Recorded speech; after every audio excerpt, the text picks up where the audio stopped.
रोज रोज के traffic jam, नेताओं की रैलियां, वीआईपी मूवमेंट्स और अक्सर होने वाली फेयर की वजह से दिल्ली में ट्रैवल करना समस्या बनता जा रहा है।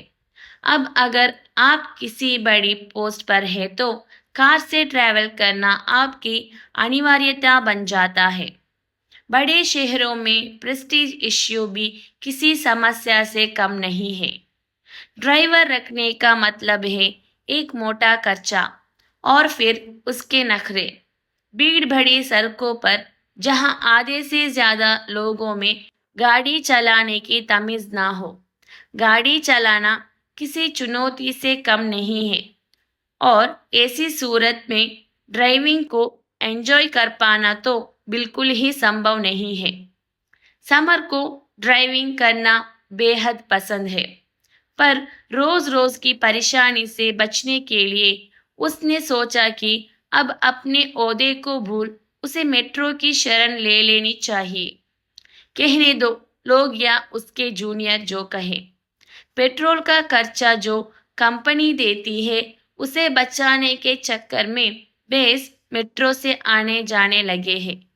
ऐसी बातें उसके कानों में भी अवश्य पड़ी, पर सीधे उसके मुंह पर कहने की तो किसी की हिम्मत नहीं थी। आरंभ के कुछ दिन तो उसे भी दिक्कत महसूस हुई। मेट्रो में कार जैसा आराम तो नहीं मिल सकता था, पर कम से कम वो टाइम पर ऑफिस पहुंचा रहा था और वो भी सड़कों पर झेलने वाले तनाव के बिना। हालांकि मेट्रो में इतनी भीड़ होती थी कि कभी कभी उसे झुंझलाहट हो जाती थी। धीरे धीरे उसे मेट्रो के सफर में मजा आने लगा। दिल्ली की लाइफलाइन बन गई मेट्रो में किस्म किस्म के लोग।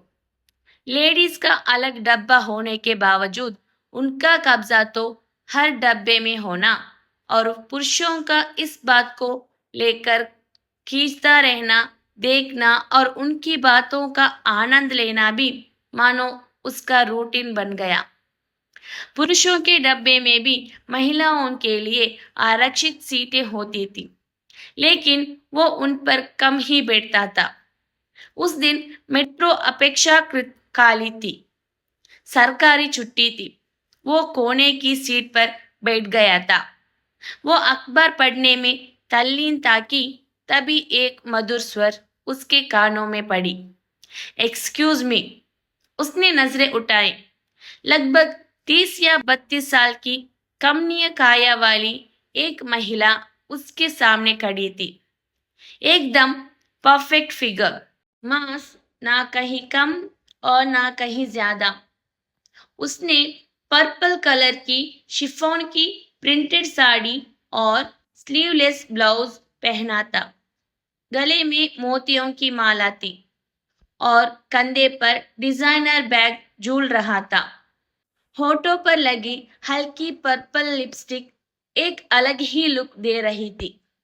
नफासत और सौंदर्य दोनों एक साथ। कुछ पल उस पर नजरें टिकी ही रह गई। एक्सक्यूज मी, यह लेडी सीट है, इफ यू डोंट माइंड, उसने बहुत ही तहजीब से कहा। या श्योर।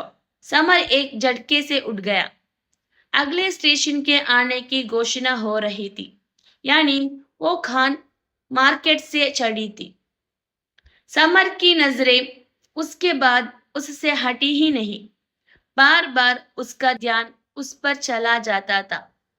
बहुत चाहा उसने कि उसे ना देखे, पर दिल था कि जैसे उसी की ओर खींचा जा रहा था। लेकिन यूं एकटक देखते रहने का मतलब था कि उसके जैसे भद्र पुरुष का बदतमीजों की श्रेणी में आना, और इस समय तो वो कतई ऐसा नहीं करना चाहता था। अपनी खुद की 35 साल की जिंदगी में किसी के प्रति इस तरह का आकर्षण या किसी को लगातार देखने रहने की चाह इससे पहले कभी उसके अंदर इतनी तीव्रता से उत्पन्न नहीं हुई थी। वैसे भी सफर लंबा था और वो उसमें किसी तरह का व्यवधान नहीं चाहता था। वेल सेटल्ड और पढ़ी लिखी व कल्चरल फैमिली का होने के बावजूद ना जाने क्यों उसे अभी तक सही लाइफ पार्टनर नहीं मिल पाया था। कभी उसे लड़की पसंद नहीं आती तो कभी उसके माँ बाप को, कभी लड़की की बैकग्राउंड पर दादी को आपत्ति होती। ऐसा नहीं था। शादी को लेकर उसने सेट रूल्स बना रखे थे, पर पता नहीं क्यों फिर भी 25 साल की उम्र से शादी के लिए लड़की पसंद करने की कोशिश 35 साल तक भी किसी तरह के निर्णय पर नहीं पहुंच पाई थी। धीरे धीरे चॉइस भी कम होने लगी थी और रिश्ते भी आने कम हो गए थे। उसने भी अपनी इस एकाकी जिंदगी को एंजॉय करना शुरू कर दिया था। अब तो मम्मी पापा और भाई बहन भी उससे यह पूछते पूछते थक गए कि उसे कैसी लड़की चाहिए। वो अक्सर कहता, लड़की कोई फोटो फ्रेम तो है नहीं जो परफेक्ट आकार व डिजाइन की मिल जाएगी। मेरे मन में कोई इमेज तो नहीं है उसकी, बस जैसी मुझे चाहिए जब वो सामने आएगी तो मैं खुद ही आप लोगों को बता दूंगा। उसके बाद से घर वाले भी शांत होकर बैठ गए थे और वो भी मस्त रहने लगा था। वो सीट से उठी तो एक बार उसने फिर से उसे गहरी नजरों से देखा। एक स्वाभाविक मुस्कान मानो उसके चेहरे का हिस्सा ही बन गई थी। गालों पर डिंपल पड़ रहे थे। समर को सिहरन सी महसूस हुई। क्या है यह? क्यों उसके भीतर जल तरंग सी बज रही है? वो कोई 20 या 21 साल का नौजवान तो नहीं, एक मैच्योर इंसान है। फिर भी उसका रोम रोम तरंगित होने लगा था। अजीब सी फीलिंग हुई, अनजानी सी। इससे पहले किसी लड़की को देखकर ऐसा कभी महसूस नहीं हुआ था। मानो मिल्स एंड बूंस का कोई किरदार पन्नों में से निकलकर उसके भीतर समा गया हो और उसे आंदोलित कर रहा हो। यह खास फीलिंग उसे लुभा रही थी। उसके नेहरू प्लेस उतरने के बाद जब तक मेट्रो चली नहीं, वो उसे जाते देखता रहा।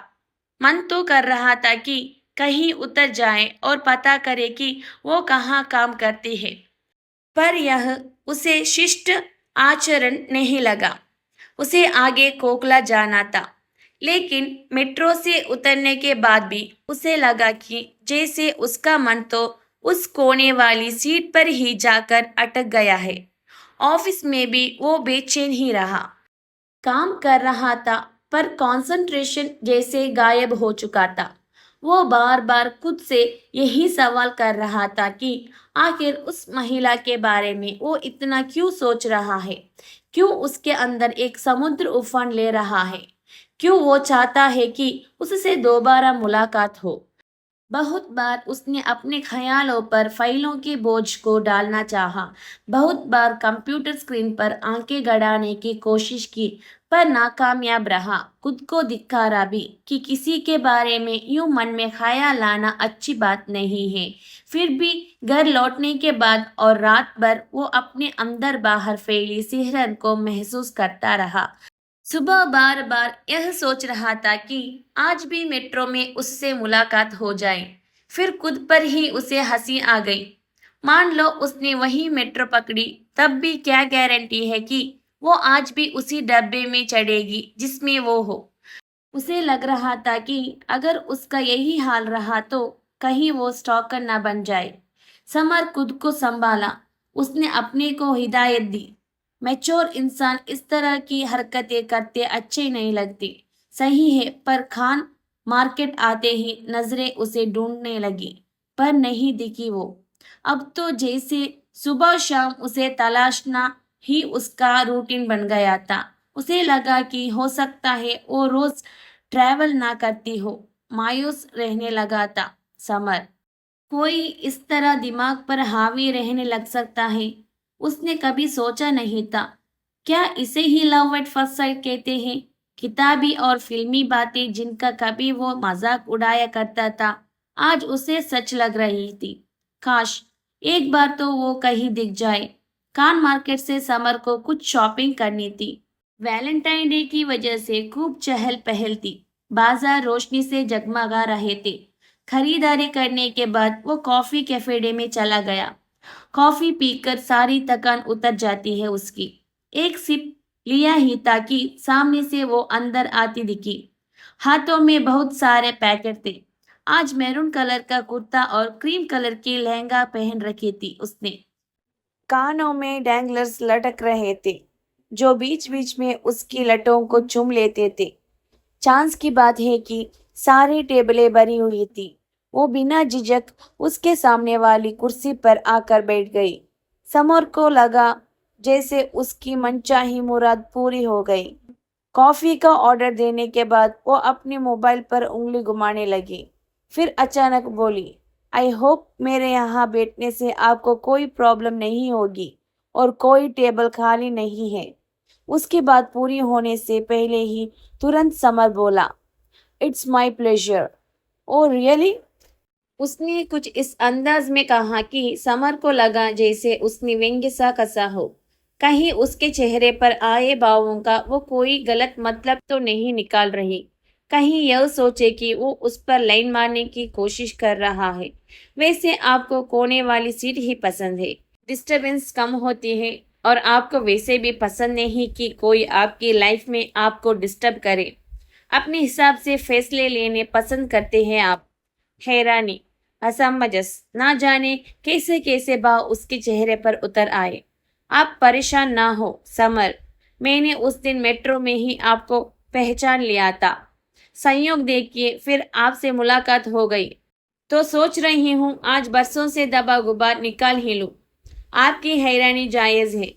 हो सकता है आपने मुझे पहचाना ना हो पर मैं आपको भूल नहीं पाई। अब तक तो आपको अपना परफेक्ट लाइफ पार्टनर मिल ही गया होगा। अच्छा ही है, वरना बेवजह लड़कियों को रिजेक्ट करने का सिलसिला नहीं रुकता। हम पहले कहीं मिल चुके हैं क्या? समर ने सकुचाते हुए पूछा। समर कहाँ तो इससे मुलाकात हो जाने की कामना कर रहा था और कहाँ अब वही कह रही थी कि वो उसे जानती है और इतना ही नहीं उसे एक तरह से कटघरे में ही खड़ा कर दिया था। हम मिले तो नहीं हैं पर हमारा परिवार अवश्य एक दूसरे से मिला है। थोड़ा दिमाग पर जोर डाले तो याद आ जाए शायद कि एक बार आपके घर वाले मेरे घर आए थे। यही शाहजहां रोड पर रहते थे तब हम। पापा आईएएस अफसर थे। हमारी शादी की बात चली थी। आपके घर वालों को मैं पसंद आ गई थी। आपका फोटो दिखाया था उन्होंने मुझे। वे तो जल्दी से जल्दी शादी की डेट तक फिक्स करने को तैयार हो गए थे। फिर तय हुआ कि आपके और मेरे मिलने के बाद ही आगे की बात तय की जाएगी। मैं खुश थी और मेरे मम्मी पापा भी कि इतने संस्कारी और एजुकेटेड लोगों के यहाँ मेरा रिश्ता तय हो रहा है। हम मिल पाते उससे पहले ही पापा पर किसी ने फ्रॉड केस बना दिया। आपकी दादी ने घर आकर खूब खरी खोटी सुनाई कि ऐसे घर में जहां बाप बेईमानी का पैसा लाता हो हम रिश्ता नहीं कर सकते हैं। पापा ने बहुत समझाया कि उन्हें फंसाया गया है पर उन्होंने एक न सुनी। मुझे दुख हुआ पर इसलिए नहीं कि आपसे रिश्ता नहीं हो पाया बल्कि इसलिए कि बिना सच जाने इल्जाम लगाकर आपकी दादी ने मेरे पापा का अपमान किया था। उसके बाद मैंने तय कर लिया था कि शादी करूंगी ही नहीं। पापा तो खैर बेदाग साबित हुए पर मेरा रिश्ता टूटने का गम सह नहीं पाए और चले गए इस दुनिया से। हमारा समाज में किसी लड़की को रिजेक्ट कर देना आम बात है पर कोई एक बार भी यही नहीं सोचा कि इससे उसके मन पर क्या बीतती होगी, उसके घर वालों की आशा कैसे बिखरती होगी। आपको कोई रिजेक्ट करे तो कैसा लगेगा समर? मेरा यकीन करो, मेरा नाम निधि है। नाम सुनकर समर को लगा कि जैसे घर में उसने कई बार इस नाम को सुना था। मम्मी पापा, भाई बहन, यहाँ तक कि दादी के मुंह से भी। वो भी कई बार की लड़की तो वही अच्छी थी पर उसका बाप दादी, उसने शादी हो जाती तो भैया अब तक कुंवारे ना होते। बहन को भी उसने कहते सुना था कई बार, पर आपकी जिद ने सब गड़बड़ कर दिया। पापा भी उलाहना देते थे कई बार दादी को। अब तक जितनी लड़कियां देखी थी, समर के लिए वही मुझे सबसे अच्छी लगी थी। मम्मी के मुंह से भी वो यह बात सुन चुका था। जिसे देखना हो उसके बारे में वो क्या कहता, इसलिए चुप ही रहता था। निधि, सच में मुझे कोई जानकारी नहीं है। हालांकि घर में अक्सर तुम्हारी बात होती थी, पर तुम मेरे लिए किसी अनजान चेहरे की तरह थी। I am sorry. मेरे परिवार वालों की वजह से तुम्हें अपने पापा को खोना पड़ा और इतना अपमान सहना पड़ा। पर कहते कहते रुक गया समर। आखिर कैसे कहता कि जब से उसे देखा है वही उसके दिलो दिमाग पर छाई हुई है। अपने दिल की बात कहकर कहीं वो उसका दिल और न दुखा दे, और फिर अब उसने ही उसे रिजेक्ट कर दिया तो क्या होगा। समर, मुझे आपकी सॉरी नहीं चाहिए। यह तो आम लड़की की विडंबना है जिसे वो सहती आ रही है, उसके हर तरह से काबिल होने के बावजूद। एनीवे, चलती हूँ। आई होप फिर हमारी मुलाकात हो। समर जल्दी से बोला। एक मौका भूल सुधार का तो हर किसी को मिलता है। यह मेरा कार्ड है। फेसबुक पर आपको ढूंढकर फ्रेंड रिक्वेस्ट भेजूंगा। प्लीज निधि, एक्सेप्ट कर लेना। विश्वास है कि आप रिजेक्ट नहीं करेंगे। होने वाली सीट नहीं चुनूंगा अब से। समर ने अपना विजिटिंग कार्ड उसे थमाते हुए कहा। पुराना सब कुछ भूलकर नई शुरुआत की जा सकती है। कार्ड लेते हुए निधि ने अपनी शॉपिंग बैग उठाए, बाहर जाने के लिए पलटी। तभी उसके डैंगलर ने उसकी बालों की लटों को यूं छुआ और लटें इस तरह हिली मानो कह रही हो, इस बार एक्सेप्ट आपको करना है। यह कहानी आपको कैसी लगी कमेंट कर ज़रूर बताएं और हमारे चैनल को सब्सक्राइब करना ना भूलें। धन्यवाद।